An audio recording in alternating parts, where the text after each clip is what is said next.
पंजाब की सियासत इस समय पूरे देश को अपनी ओर खींच रही है। राज्य में सियासी घटनाक्रम लगातार बदल रहे हैं। कांग्रेस की अंदरूनी कलह पूरी तरह से समाप्त भी नहीं हुई थी कि अकाली दल ने एक नया सियासी दांव चलकर सभी को चौंका दिया है। दशकों तक हिंदुत्ववादी पार्टी के साथ चुनाव लड़ने वाले अकाली दल ने अचानक बहुजन समाज पार्टी के साथ गठबंधन कर सियासी गलियारों में एक नई सुगबुगाहट पैदा कर दी है। आगामी चुनाव को देखते हुए प्रकाश सिंह बादल और उनके बेटे सुखबीर सिंह बादल ने मायावती से हाथ मिलाकर राज्य के पिछड़े और दलित वोटरों पर अपना कब्जा जमाने की तैयारी शुरू कर दी है। शिरोमणि अकाली दल के संरक्षक प्रकाश सिंह बादल ने शनिवार को बहुजन समाज पार्टी प्रमुख मायावती को फोन पर दोनों दलों के बीच गठबंधन के लिए बधाई दी। बातचीत में बादल ने कहा कि हम आपको जल्द पंजाब यात्रा के लिए आमंत्रित करेंगे। बहन जी बहुत बहुत मुबारक आपको जी। हाँ जी, बहुत खुशी हुई, इतनी खुशी हुई है कि मैं बयान नहीं कर सकता। सब सेरेमनी होगी, बहुत खुशी हुई जी। आप जल्दी आपको दावत देंगे कि पंजाब में आए। ठीक है जी, ठीक। आगे से आप इलेक्शन भी पंजाब से लड़ा करें। आपका स्वास्थ्य पूछ रही है। आपका स्वास्थ्य, आपका सेहत ठीक है जी? आपकी सेहत पूछ रही है। मेरी ठीक है जी, बिल्कुल ठीक है। और प्रदेश में 21 जून को अंतर्राष्ट्रीय योग दिवस मनाने को लेकर हरियाणा के आयुष मंत्री अनिल विज ने उच्च अधिकारियों के साथ एक बैठक की। योग दिवस कार्यक्रम को लेकर प्रदेश के हर जिले में 50 चिन्हित जगहों पर यह कार्यक्रम आयोजित किया जाएगा। राज्य में 1100 चिन्हित जगहों पर यह कार्यक्रम सुबह 7 बजे से आयोजित किया जाएगा। जिले में इस कार्यक्रम को आयोजित करवाने के लिए संबंधित जिला उपायुक्त को नोडल अधिकारी के रूप में मनोनीत किया है। 21 जून को अंतर्राष्ट्रीय योग दिवस है। भारत की किसी विधा को सारे विश्व में मान्यता मिली है। इस दिन को हम बड़ी धूमधाम से मनाते आए हैं, लेकिन हरियाणा विधानसभा अध्यक्ष ज्ञानचंद गुप्ता की तरफ से पंचकुला के सेक्टर 5 के परेड ग्राउंड से वैक्सीनेशन ऑन व्हील की शुरुआत हुई है, जिसके बाद पंचकुला के दुकानदारों और उनके स्टाफ के लिए कोविड-19 टीकाकरण अभियान की नई हुई है। विधानसभा अध्यक्ष ने इस अभियान की शुरुआत सेक्टर 8 की डिस्पेंसरी से की, जहां पर दुकानदारों और उनके स्टाफ को टीका लगाया गया। विधानसभा अध्यक्ष ज्ञानचंद गुप्ता ने कहा कि उनका मकसद है कि जिले के 18 साल से ज्यादा आयु के सभी नागरिकों को कोविड टीकाकरण किया जाए। वैक्सीनेशन का कार्यक्रम काफ़ी समय से पंचकुला के अंदर चल रहा है। हमने अलग अलग ग्रुप्स को आइडेंटिफाई करके स्पेसिफिक उनको वैक्सीनेशन की जाए, उनके परिवार को लोगों का वैक्सीनेशन हो, उनके एम्प्लॉइज़ का वैक्सीनेशन हो। ये निर्णय हमने लिया कि जो पंचकुला की और कैथल जिले के चीका में बैंक कर्मी से नकाबपोश बदमाशों ने करीब 10 लाख रुपए छीनकर वहां से फरार हो गए। ये पूरा मामला कैथल रोड के आईसीआई बैंक के सामने का है। इस मामले को लेकर डीएसपी किशोरी लाल ने बताया कि घटना की सूचना मिली, जिसके बाद सीआईए 1 और सीआईए 2 की टीम और एसएचओ चीका घटनास्थल पर पहुंचे और मामले की जांच शुरू की। हमारे को कंट्रोल से फोन आया, उसी टाइम सभी टीमें मौके पर पहुंच चुकी है। सीआईए 1, सीआईए 2 और एसएचओ चीका है। मैं खुद मौके पे हूं, एसएचओ गुल्ला है। हम हर एंगल से इसको ट्रेस करने के लिए कर रहे हैं।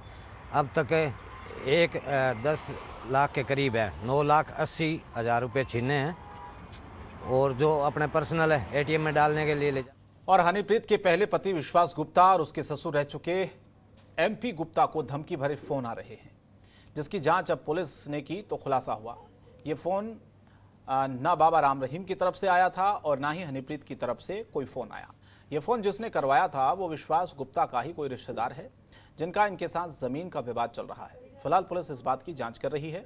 आपको बताएं, विश्वास गुप्ता और उनके पिता एमपी गुप्ता का जमीन को लेकर अपने ही रिश्तेदारों में किसी के साथ विवाद चल रहा है।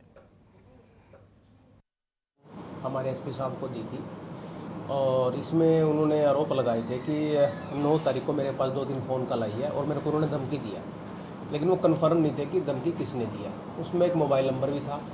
तो जैसे ही एसपी साहब ने हमारे को एप्लीकेशन मार्क करी और आदेश दिया कि इसको जल्दी वेरीफाई करके और उस पर जो कार्रवाई बनती है वो कार्रवाई की जाए। तो क्या कुछ निकला सर इसमें? तो उसमें ये निकला जो MP गुप्ता है इनके ही रिलेटिव हैं, इनके परिवार।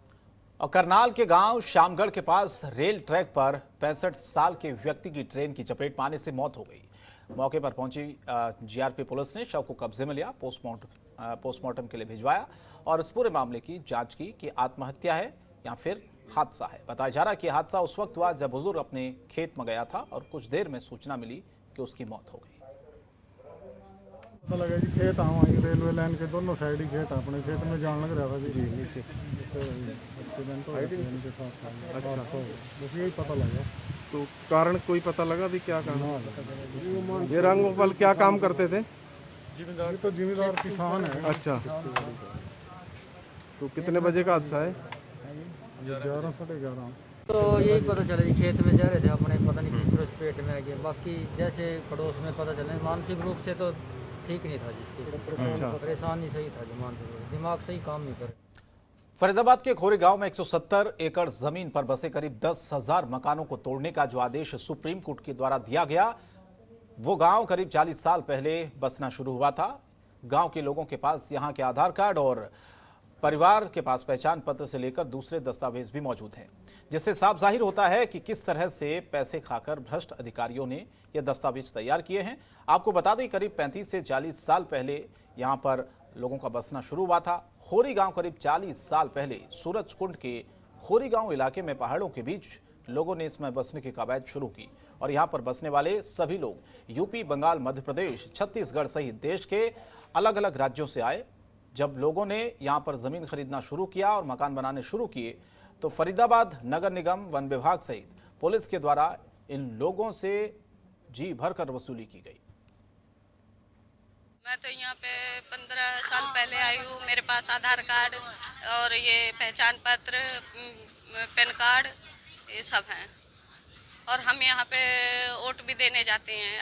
अभी 4-5 साल से हम वोट। सुनील चौधरी हमारे संवाददाता इस खबर पर फोनलाइन पर जुड़े हैं। सुनील, करीब 40 साल पहले यहाँ पर लोगों का बसना शुरू हुआ था, लेकिन क्या अब समस्याएं आ रही हैं? क्यों इनको यहाँ से हटाया जा रहा है? देखिए, मैं बताना चाहूंगा आपको, सबसे पहली बात तो बता दूं कि खोरी गांव जो बना हुआ है ये खोरी गांव नहीं था। यहाँ पे पूरी वन विभाग की सारी संपदा थी। लक्कड़पुर जो गांव है उसके ही मुताबिक यहाँ पे खोरी गांव नाम से, क्या नाम है, कॉलोनी के नाम से विकसित कर दिया गया।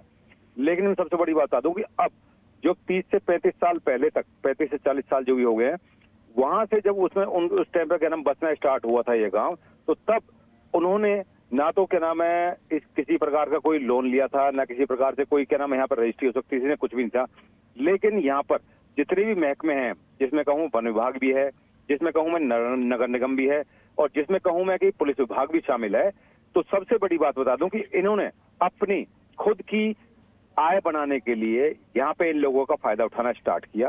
स्टार्ट होने के बाद जब ये स्टार्ट हो गया तो उसके बाद यहाँ से जो लगभग क्या रहा 170 एकड़ की जमीन है, इसके ऊपर जो वन विभाग की जो क्या नाम भूमि है, इसको पूरा का क्या नाम पूरा यहाँ पे वन विभाग का नाम साफ कर दिया गया और उसके बाद कॉलोनी पर कॉलोनी काटती रही। स्थानीय लोगों ने यहाँ पे इस चीज का पूरा फायदा उठाया था।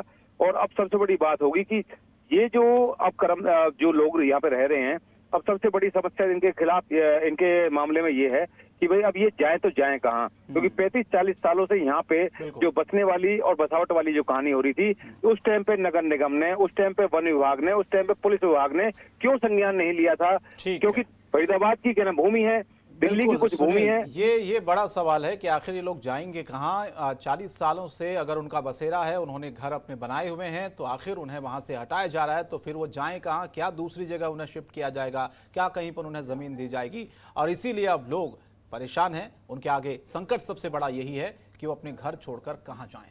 फिलहाल इस बुलेटिन में इतना ही, लेकिन जनतंत्र टीवी पर खबरें जारी हैं। नमस्कार।